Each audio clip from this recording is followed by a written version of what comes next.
Jangan lupa subscribe channel saya. Hai, Assalamualaikum. Terima kasih kerana telah menonton dan subscribe channel saya, Jazli Hassan TV. Hari ini saya nak kongsikan kepada mereka di luar sana yang masih tercari-cari, keliru dan kenapa benda ni terjadi, iaitu anxiety dan panic attack. Ramai nak tahu apa itu anxiety, apa itu panic attack. Okey, ini adalah salah satu contoh-contohnya. Hidup ini kita jadikan paling bermakna. Jangan kita sempitkan pemikiran kita dengan sesuatu yang bukan dalam akal kita, kerana itu yang akan membebankan kita semula. Jangan kita overthinking atau berfikir lebih jauh daripada tugas kita sebagai seorang manusia. Emosi jika kita gunakan dengan sebaiknya, ia akan jadikan kehidupan kita indah. Tapi bila kita tak mampu mengawal pemikiran sehingga emosi mengawal kita, ia akan menjadi sesuatu yang buat kita semakin tidak faham siapa diri kita. Hai, terima kasih semua kerana menonton video tadi. Video tadi itu adalah antara simptom-simptom dan apa yang anda lihat yang akan berlakunya panic attack dan anxiety. Okey, pada beberapa tahun yang lepas, semasa berat saya 183 kg, saya ada hadapi satu penyakit yang saya sendiri tak tahu apa itu jawapan, apa itu maksudnya, kenapa saya dapat benda ni, apa benda penyakit ni. Penyakit ni adalah bernama GERD, iaitu GERD. Boleh search kat Google apa yang dimaksudkan dengan GERD. GERD ini adalah di mana asid perut tidak boleh berfungsi dengan bagus, iaitu ada berlaku kelonggaran pada speaker, iaitu pada hujung perut tu, maksudnya asid tak berjalan atau tak digunakan dengan sebaiknya, yang akan menyebabkan sistem badan kita down, emosi kita down dan pergerakan ataupun produktiviti kita menurun secara automatik. Dia akan melibatkan pelbagai-bagai perasaan, pelbagai-bagai conclusion, iaitu rumusan yang kita benda tu kita aku dah nak mati ke? Aku rasa sakit dada. Macam-macam emosi digaulkan menjadi sesuatu yang maksudnya keputusan yang tidak waras, iaitu tidak seharusnya terjadi.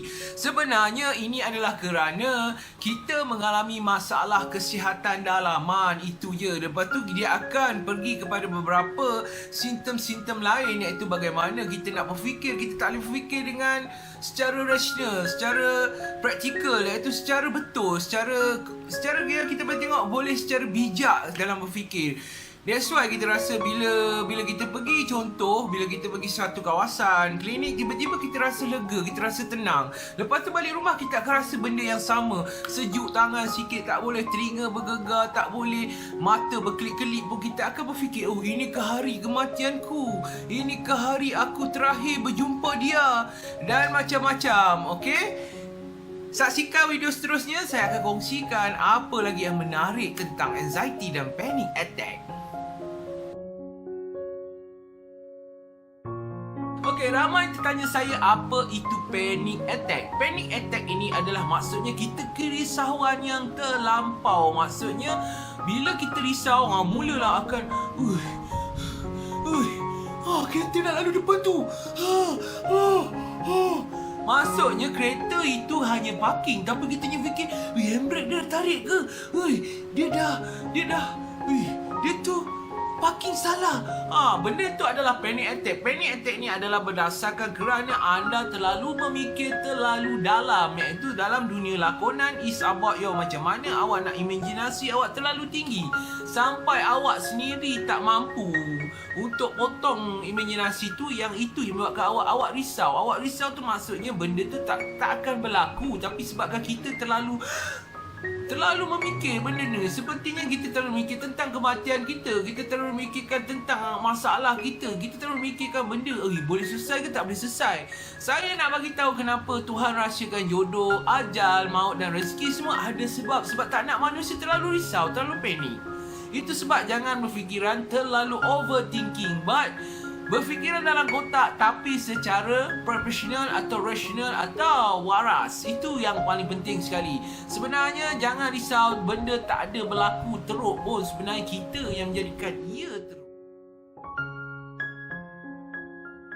Okey, tentang anxiety ni kebanyakan orang keliru. Anxiety ni adalah satu perasaan yang terlalu, maksudnya daripada panik tadi itu lagi dalam. Dalam tu maksudnya mengikut kajian, okey, untuk menentukan seseorang tu anxiety, kena ada beberapa ujian diletakkan kepada orang tersebut. Seseorang tak boleh menilai, saya ada anxiety lah, saya ada anxiety lah, saya ada anxiety, saya ada anxiety. It's not the funny benda. Ini bukan benda yang boleh buat benda sebagai main-main. That's why sebarang ubatan yang diambil ataupun sebarang rawatan yang menyebabkan dadah, perlu anda alert, perlu anda tahu kenapa dan mengapa perlu ambil benda tu. Selalunya doktor-doktor general dia takkan tahu benda-benda ni. Dia kena jumpa pada pakar-pakar yang melibatkan psikologis atau pakar psikiatris yang mampu merawat diri anda. Actually yang saya faham dari segi pengalaman, bukan sebagai seorang yang bawah medical segment, iaitu saya bukannya seorang pakar-pakar perubatan, tapi saya faham apa yang disampaikan oleh mereka ialah anxiety ni adalah satu tahap yang benda sepatutnya tak boleh jadi anda fikir. Anda seorang je fikir boleh jadi. Contoh, anda sedang berjalan dalam satu kapal terbang, tiba-tiba anda fikir kapal terbang tu nak jatuh. Apa betul bila nak jatuh, betul macam mana kalau dah pecah? Bila dah pecah macam mana kalau ada laut, ada buaya? Betul bila ada buaya awak fikir lagi, oh macam mana saya mati nanti, siapa nak ambil saya? Benda-benda tu tak boleh nak difikirkan adakah anda. That's why saya cakap tadi, ajal, rezeki dan jodoh tu maksudnya rahsia. Kita tak perlu tahu, oh adakah dia tolak saya, kenapa dia tolak saya. Benda tu bila kita berfikir dia akan jadi complicated. Bila complicated dia akan menyebabkan sistem pemikiran kita, sistem mindset kita, sistem yang bermain dalam hati kita hari ini akan efektif. That's why dia akan mengganggu tahap kesihatan kita. Sebab tu bila orang sakit tak digalakkan berfikir banyak, kerana bila berfikir banyak itu yang akan menyebabkan ia bertambah teruk. Okey? Kepada mereka yang di luar sana, saya rasa dalam 10 orang yang mengalami masalah, sebenarnya dalam 2 atau 3 orang saja anxiety. Yang 7 lagi saya berani jamin antaranya adalah panic attack. Cuma dia orang keliru, mana satu panic attack, mana satu anxiety. Dapatkan ujian-ujian tertentu. Jangan terus nilai diri anda anxiety. Sangat-sangat bahaya. Okey? Tolong alert dan tolong ambil tahu.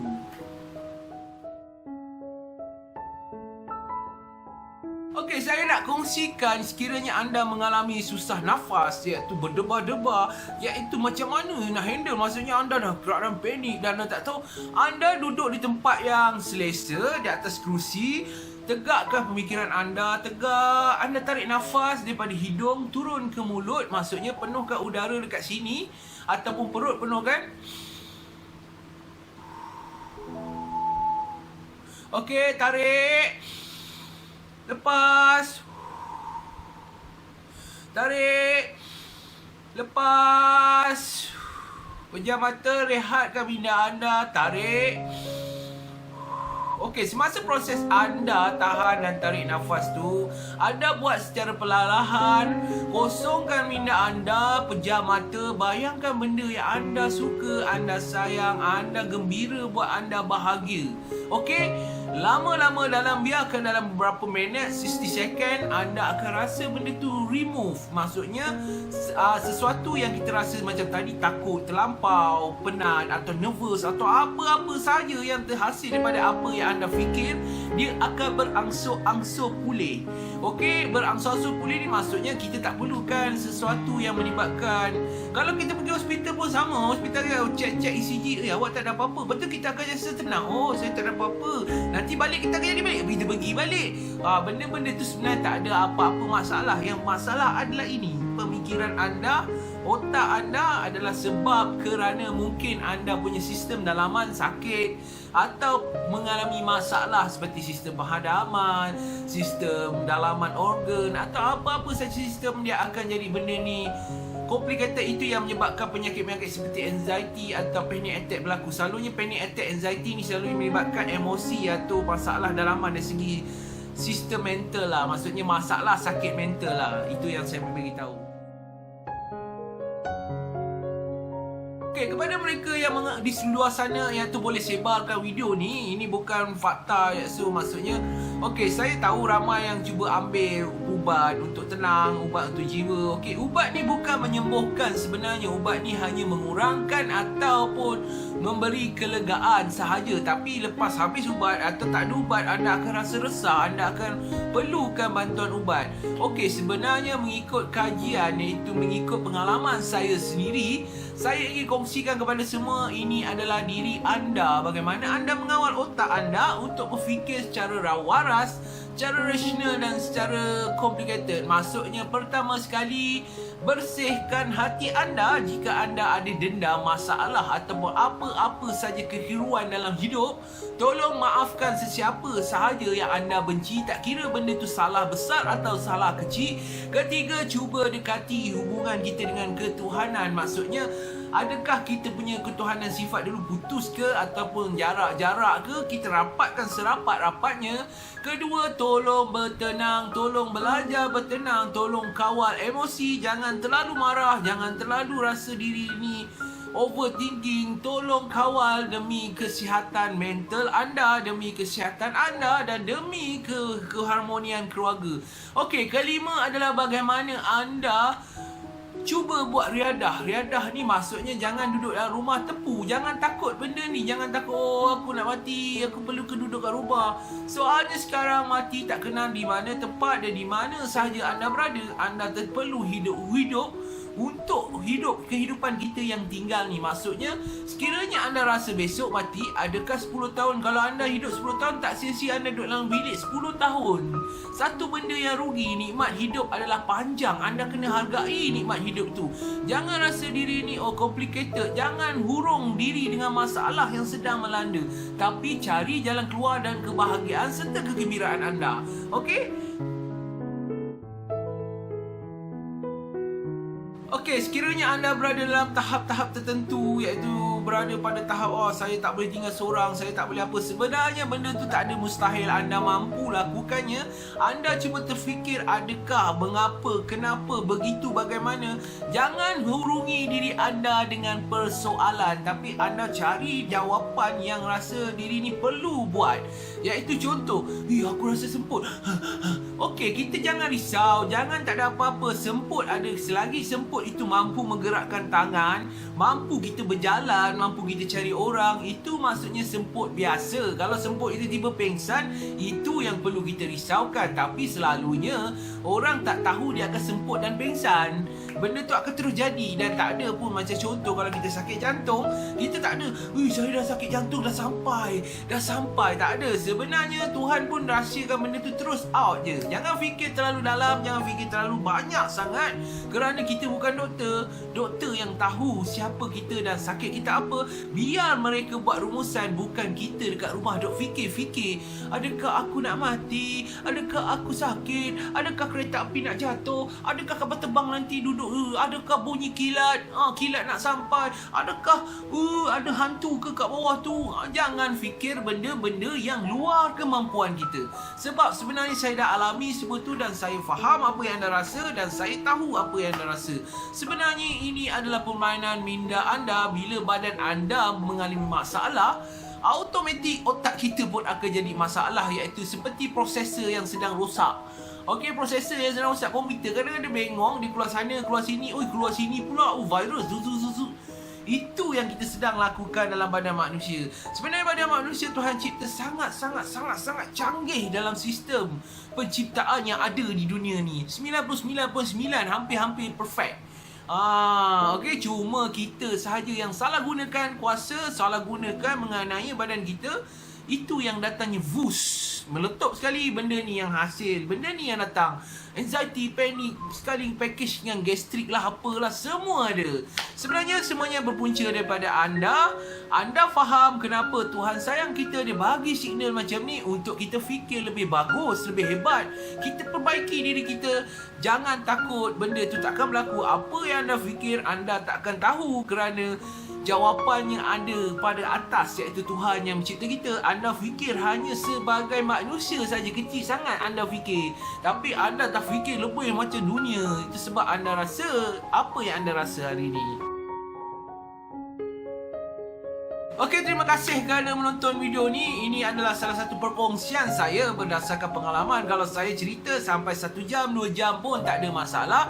Ini adalah sebahagian penceritaan saya berkaitan dengan cerita saya mengalami panik, apa itu anxiety. Tapi saya tak ada level lagi sampai anxiety. Anxiety ni adalah satu level di mana anda perlukan pakar psikiatris. Tapi saya tak ada pakar psikiatris.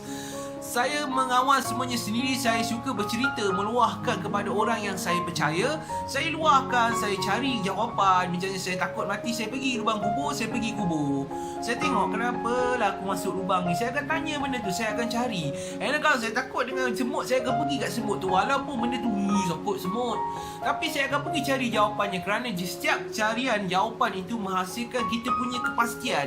Bila kita pasti, maksudnya kita tahu, oh, kita boleh hidup lama lagi. Kita tak perlu fikir benda-benda yang betul ke dia tak suka I? Okey, tanya, saya suka awak, tahu tak? Oh, awak betul tak suka saya? Tak apa, terima kasih, saya pilih orang lain. Macam itulah keadaan dan situasinya. Kepada mereka yang menonton video ni, boleh minta yang sekiranya anda mengalami masalah-masalah yang luar jangkaan, tolong dapatkan nasihat pakar yang betul-betul pakar. Bukan pakar di Facebook, tapi pakar-pakar yang betul-betul ada qualification dalam bidang psikiatris atau psikologi, iaitu bagaimana untuk adapt anda dan bantu anda keluar daripada masalah ini. Terima kasih kerana menonton video saya. Jangan lupa subscribe channel saya, Jazri Hassan TV. Jangan lupa share kalau benda ni penting. Jangan lupa subscribe channel saya.